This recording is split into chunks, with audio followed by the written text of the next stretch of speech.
So now we're going to talk about how to use essential oils safely. So here's what that looks like. As far as putting them topically, which would be on your skin, always watch for redness, and like you want to dilute with a carrier oil especially when you're first trying them out, and especially with kids.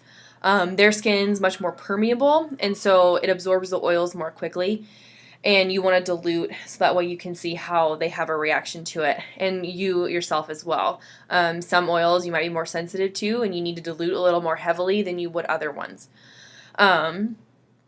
So real quick, a carrier oil, that's going to be any kind of like fatty oil that its molecules are much larger than the molecules of the essential oils. And it slows down the rate the body absorbs them. So the essential oil molecules have to ping pong around these bigger molecules of the carrier oil while it's getting like absorbing into your skin. So there's much more sciencey ways to explain that, but again, like I said, I'm not very good with the science stuff. I can get you some resources so that if you'd really like to know how to do that, if you are that kind of person, I can get you that information, those videos, those books. Yeah, I got you covered there. But for me talking about them, it just confuses me. So, moving on. Some of the oils that you want to use on your skin, you need to be careful when you're going out into the sun. And those are going to be like your citrus oils, like lime, grapefruit, lemon, those kinds of things. You just want to be careful putting them, they're photosensitive. I don't know if I already said that or not, but yeah.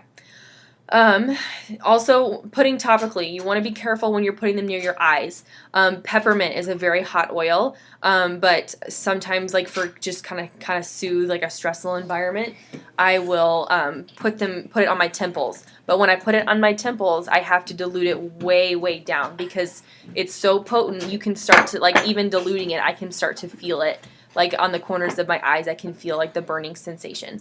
So. Sorry, my kids just walked in. Sorry, got distracted. So, that's another way that you know that what you're getting is really high quality, because some peppermint oil, people can put it directly on their temples with no side effects, and so that's going to be your oil that's like cut already with like fillers and carrier oils. So you're not getting just that pure oil. So in a way, the burning from peppermint is good, but you want to be careful especially when you're putting it on your face. Same thing, other hot oils are going to be like thieves, oregano, clove, cinnamon, oils like that. And usually, like as soon as you put them to your skin, you can feel it. So when I put thieves on my kids' feet, I always dilute that way down. I dilute it down on my feet as well, but just not as much because I can tolerate a lot more than they can. So, also, as far as like using your oils like all the time, one of my favorite oils is Stress Away, and I use that all the time. But when you're using it constantly, your body can start to be desensitized to it because it's so used to having those essential oil molecules. So it's really hard for me because I love Stress Away so much, but I have to switch it up every now and then, just to keep my body guessing, so it's not getting used to this one oil.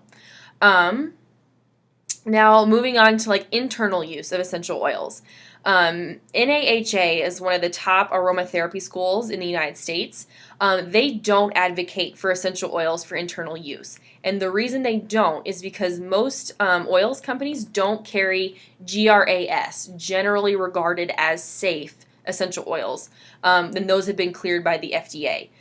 They also base a lot of their decisions, this school, they base their decisions on the British model, which is what advocates for topical use only.